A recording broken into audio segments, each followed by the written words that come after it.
First year बेटे। आज हमने थर्ड चैप्टर का एक्सरसाइज 3.2 का क्वेश्चन नंबर 6 सॉल्व करना है। क्वेश्चन नंबर 6 की स्टेटमेंट है, if A B C D is a parallelogram with vertices A B and C respectively, A के वर्टेक्स ये हैं, बी के ये हैं और सी के ये हैं, then find the vertices of D. मतलब एक पैरेललोग्राम है, उसके ए बी और सी के वर्टिसेस गिवन है, आपने डी के फाइंड करने। अगर ये ए का वर्टेक्स है तो इट मींस के यहाँ पे ओ ए वेक्टर जो बन जाएगा that will be equal to -2i -3j, और जो ओ बी वेक्टर होगा that will be equal to 1i + 5j, और जो ओ सी वेक्टर होगा that will be equal to 0i + 5j।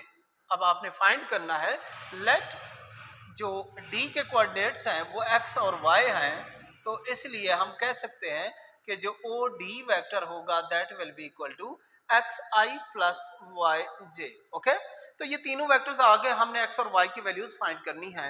And you know that कि ए B vector parallelogram के अंदर opposite vertex आपस में इक्वल होता है।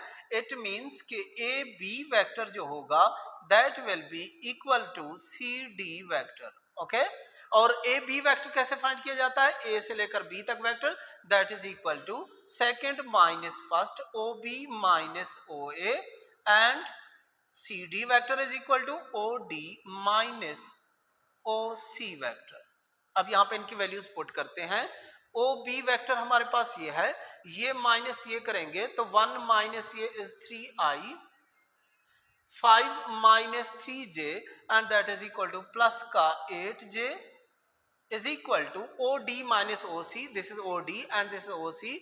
x माइनस आई करोगे तो ये बनेगा x माइनस 0, इसके साथ में i प्लस y माइनस 5 और इसके साथ में j।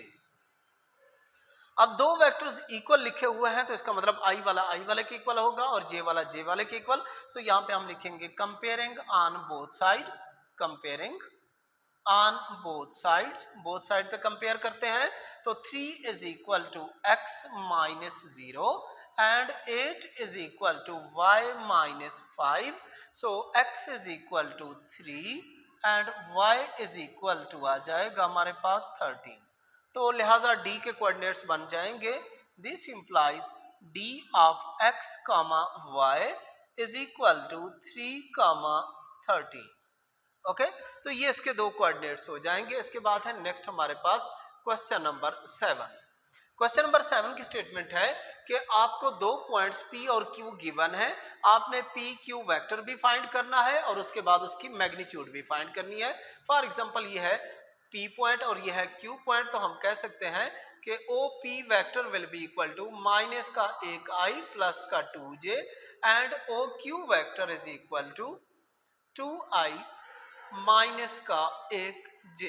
ओके, सो P से लेकर Q वेक्टर फाइंड करते हैं तो P Q vector is always equal to O Q vector minus O P vector, second minus first. Okay, इनमें से इसको माइनस करते हैं तो P Q vector is equal to, इसमें से इसको माइनस कर लें तो ये हमारे पास बन जाएगा 2 + 1 इज 3i, इसमें से इसको माइनस करेंगे तो माइनस का 3j, और जब आप इसकी मैग्नीट्यूड निकालोगे तो पी क्यू वेक्टर की magnitude and that is equal to 3 का स्क्वायर प्लस माइनस 3 का स्क्वायर और इसके ऊपर under root and that is equal to 9 + 9 is 18, और 18 को आप लिख सकते हैं 2 × 3 under root, 3 × 2 under root. Okay, तो ये इसकी मैग्नीट्यूड आ जाएगी। बिल्कुल सेम ऐसे ही आपके पास 3 कंपोनेंट वाले वेक्टर्स हैं, तो इसका सेकंड पार्ट देख लें।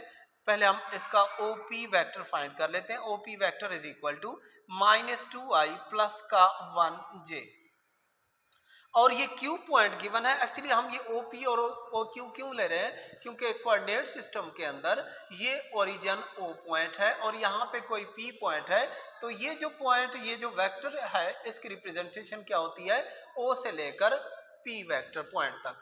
तो इसलिए हम कह रहे हैं P पॉइंट पे जो वेक्टर बन रहा होगा पॉइंट है, उसका ओरिजिन के साथ जो वेक्टर बनेगा वो क्या बन जाएगा, OP वेक्टर बन जाएगा। Similarly OQ vector is equal to, OQ क्या बन जाएगा, 2i प्लस का 3j।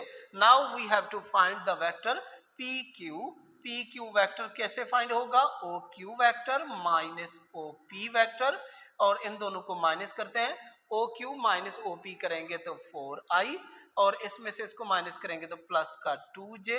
अब हमने इसकी मैग्नीट्यूड फाइंड करनी है, सो पी क्यू वेक्टर इसकी मैग्नीट्यूड इज इक्वल टू 4 का स्क्वायर प्लस 2 का स्क्वायर, और इसके ऊपर अंडर रूट, 4 का स्क्वायर इज 16 प्लस 2 का square is 4 and that is equal to 20 under root. और 20 अंडर रूट को हम कैसे सिंप्लीफाई करके लिख सकते हैं, इसको हम लिख सकते हैं 2 times of 5 under root. Okay, तो हमने पहले वेक्टर फाइंड करना है और उसके बाद उसकी मैग्नीट्यूड। तो ये दो पार्ट्स जो है ना आपने खुद ट्राई करने हैं और इनका सॉल्यूशन आपने खुद फाइंड करना है।